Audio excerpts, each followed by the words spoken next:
시청자 여러분 안녕하십니까. 4월 29일 금요일 생방송 수도권 투데이 2부입니다. 화제가 되고 있는 수도권 소식을 집중적으로 살펴보는 이슈 포커스 시간입니다. 오늘은 문기혁 기자와 함께하겠습니다. 문기혁 기자 어서 오세요. 네, 안녕하세요. 네. 오늘은 그 재난위험시설에 관한 얘기를 좀 취재하셨죠? 네. 어떤 겁니까? 네, 일단 재난위험시설이 전국적으로 굉장히 많은데요. 지금 네. 뭐 조사에 따르면 한 850여 곳 가까이 되는데 전국적으로요? 예, 이런 재난위험시설들이 그대로 네. 방치가 돼 있습니다. 이런 시설물 안전등급이 또 네. 따로 매겨지는데 D2등급의 재난 안전 등급을 매긴 건물 시설물들은 네. 재난 위험 시설로 분류가 되는데 네. 현재 이 850여 곳 중에서 그대로 사람이 살거나 아니면은 상인들이 장사를 하는 곳도 적지 않은 것이 문제입니다. 그래요. 네. 우리 문기혁 기자가 직접 취재하셨죠? 예, 현장에 다녀왔습니다. 네, 리포트 한번 먼저 보고 이야기 나눠보도록 하겠습니다.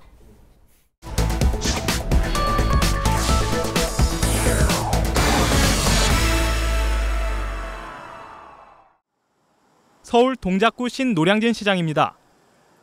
건물 곳곳이 부서지고 갈라졌으며 녹이 쓴 철근과 어지럽게 뒤섞인 전선이 그대로 드러나 있습니다.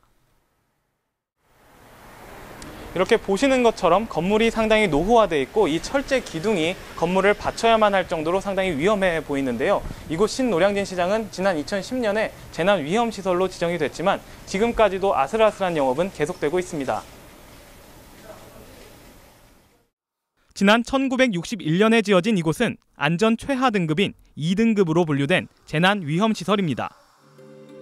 시설물 안전등급은 A부터 2등급으로 나눠지는데 D2등급은 재난위험시설로 분류됩니다. D등급은 바로 보수보강이 필요한 곳, 2등급은 붕괴 우려로 당장 사용을 금지해야 하는 곳입니다. 신노량진 시장은 바로 철거해야 하는 재난위험시설로 지정됐지만 시장 재정비 사업이 지연되는 사이에 일부 상인들은 이곳에나마 장사를 계속하고 있습니다. 당장이라도 무너질 것 같은 건물이 사실상 방치되면서 이곳을 지나야 하는 사람들은 불안합니다. 올 때마다 이 시장이 불안해요. 저는 여기 지나가기가. 이곳은 상상할 수 없는 문제거든요. 여기가 사람들이 왔다 갔다 하고 여기서 또 영업도 하고. 이곳에서 장사를 하는 상인들도 불안한 건 마찬가지입니다.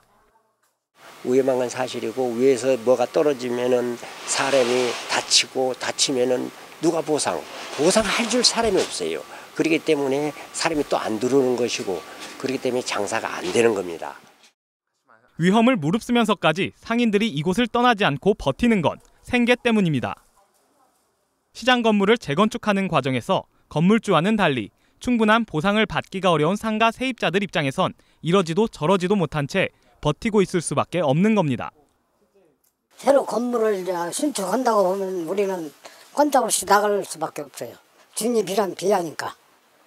그러면 우리가 아무 대책도 없이 나가서 길거리에 나앉으면.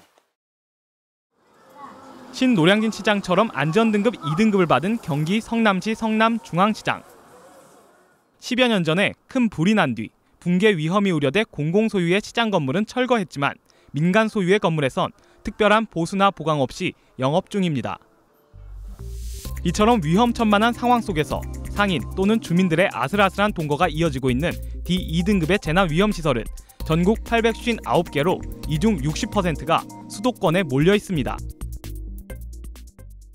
이 위험시설물은 뭐 당사자인 소유주나 또 뭐 그런 문제가 아니고 이게 다른 사람들한테도 피해를 준단 말씀입니다. 이번에 또 일본의 그 지진 피해, 그 2등급, D등급은 그런 지진에 대해서 쉽게 무너질 수 있는 그런 위험성이 있습니다. 이처럼 재난위험시설이라는 시한폭탄이 곳곳에 도사리고 있지만 신노량진 시장과 같은 민간 위험시설은 정부나 지방자치단체가 철거하거나 보수 보강을 하기가 쉽지 않습니다. 전국의 재난위험시설 중 80%가 민간시설인데 민간시설의 경우 재산권과 생계를 이유로 버틸 경우엔 철거나 보수 보강을 강제하기가 현실적으로 어렵기 때문입니다. 자치단체장이 긴급 대피명령 등을 내릴 수도 있지만 이 역시 나가기를 거부하는 경우에는 강제할 수단이 마땅치 않습니다. 실제로 신노량진 시장의 경우 관할구청인 동작구가 긴급 대피명령을 내렸지만 상인들이 나가기를 거부하고 있어 당장의 안전조치만 이뤄질 뿐입니다. 이 때문에 붕괴 위험이 있는 시설물의 안전조치를 강제할 수 있는 제도적인 강화가 필요하다는 지적이 나옵니다. 방치한 위험 시설물에 대해서 만약에 철거하지 않으면은 이행 강제금을 갖다가 물린다든지 법적 조치를 취해야 될 텐데 그런 규정이 전혀 없습니다. 법적 조치를 갖다가 강구해가지고 이런 위험 시설물에 대한 일제 정벽이 이루어져야 됩니다. 이와 함께 이주해야 하는 상인과 주민들에게 현실적인 보상 지원을 해줄 수 있는 예산과 제도 마련도 시급한 상황. 재난 위험 시설 속에서 아슬아슬한 동거를 해야 하는 상인과 주민, 그리고 모두의 안전을 위한 고민이 필요한 시점입니다. TBS 문기혁입니다. 네, 문기혁 기자. 네. 지금 취재하신 재난 위험 시설이 이제 D등급, 2등급이 있다 그랬잖아요. 네. 그럼 2등급은 무조건 철거해야 되는 것이고, 예. D등급도 마찬가지죠. D등급은 철거는 아니고요. 일단 네. 그 보수 보강은 즉시 해야 되고 네.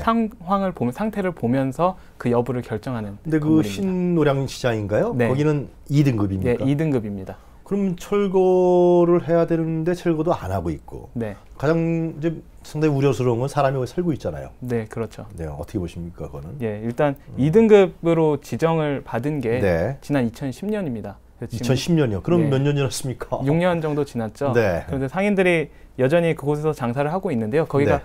주상 복합 형태로 지어져 있는데 그 일부 거주자들은 네. 이전을 했는데요. 근데 상인들이 생계 문제를 이유로 네. 아직까지 버티고 있는 상황입니다. 그래요. 네. 그러니까 상인들이 그 위험한 걸 알고서 그냥 버티고 있는 거예요? 예, 위험한 거는 뭐 아까 리포트에서도 뭐 네. 상인들의 이야기를 들으실 수 있었겠지만 알고 있죠. 뭐 이렇게 장사를 하다 보면 뭐 위에서 뭐도 떨어질 때도 있고 뭐 그런 경우도 있다고 하는데 뭐 지금 입장에서 달리 그분들도 뭐 어쩔 수 없다는 입장인 거죠. 생계 위협을 받으니 거기 떠나면 먹고 사는 게 해결이 안 되니까. 그렇죠. 뭐 당장 길거리에 나앉아야 되는 상황일 수밖에 없는 거니까요. 네, 그것이 근데 이제 리포트에서도 이제 우리 문 기자가 얘기를 했습니다만은 이 민간 시설물이기 때문에 네.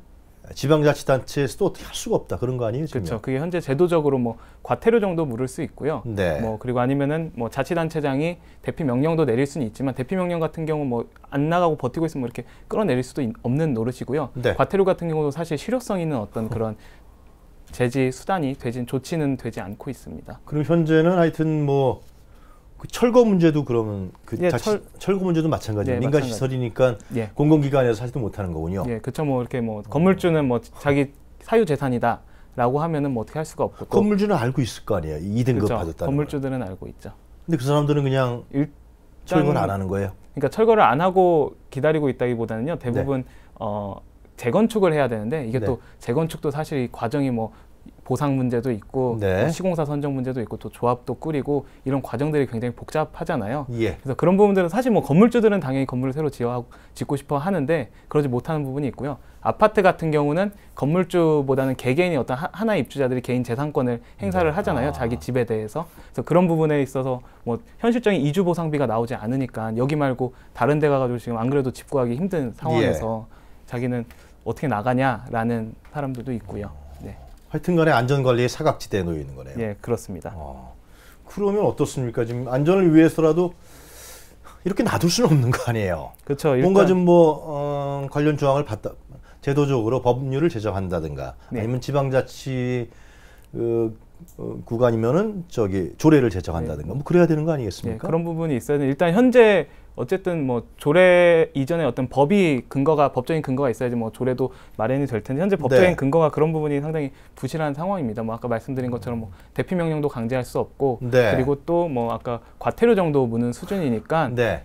그런 부분에 있어서 상당히 좀 허술한 상황인데요. 예. 일단 제가 다녀온 곳 중에서 성남중앙시장이 리포트에서 나왔는데 여기가 10년 전에 큰 불이 났었던 곳입니다. 화재가 났었던 곳이군요. 큰 불이 나서 한 20여 개 정도 점포가 소실됐다고 하는데요, 네. 당시에. 그런데 이 중에서 그 점포가 소실된 대로 네. 상인들은 아직도 남아서 10년 전 그대로 장사를 하고 있습니다. 그래서 아까 리포트에서도 네. 보셨듯이 그 화재 흔적 그대로 지금까지도 확인할 수 있는데요. 상인들이 심지어 이렇게 나가기를 꺼려하니까 일부 상인들은 안 나가서 뭐 문제가 생겨도 보상받아도 괜찮다라는 각서까지 쓰고 장사를 하고 있는 경우도 있다고 하고요. 그래서 네. 성남시 입장에서 그런 각서까지 받아놓고서 어떻게 할 수는 없는 거죠. 예, 그런 상황입니다. 성남중앙시장도 거기도 2등급입니까? 거기도 2등급입니다. 그러면은 어떡합니까? 대책 마련에 있어 일단 제도적인 문제는 좀 이따 생각해 보기로 하고 네. 이 상인들 생계를 그러면은 어느 정도 책임져 줘야 되는군요. 네, 그렇죠. 근데 이런 부분들이 사실 어려운 게 네. 제일 뭐 항상 문제가 되는 게 돈 문제죠. 네. 이주 보상비라는 게 사실 이 어쨌든 예산을 투입을 해야 되는 건데 민간 시설, 민간에 대한 어떤 그런 부분들을 마냥 공공에서 해줄 수도 없는 노릇이고요.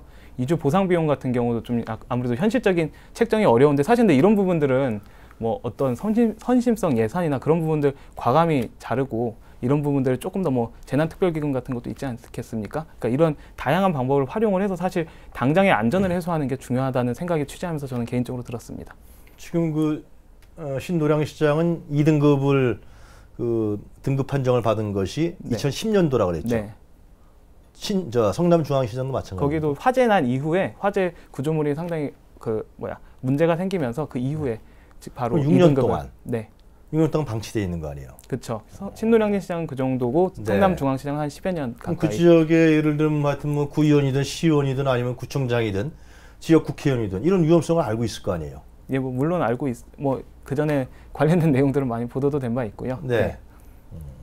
그런데도 그냥 계속 방치하고 있는 거네요. 뭐 사실상 방치라고 봐도 뭐 무리한 표현이 아니죠. 그럼 나중에 방치하다가 결국 결과는 뻔한 거 아닙니까?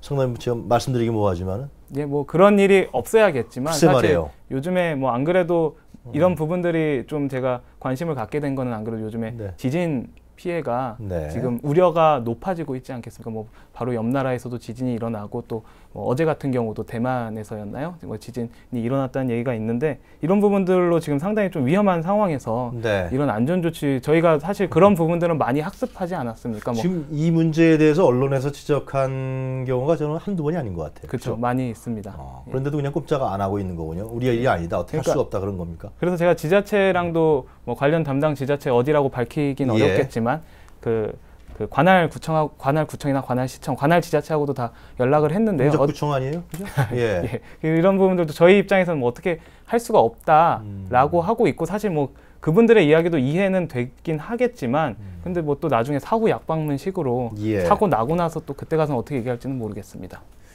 네, 알겠습니다. 자, 문기혁 기자 고생했습니다. 예, 고맙습니다. 네.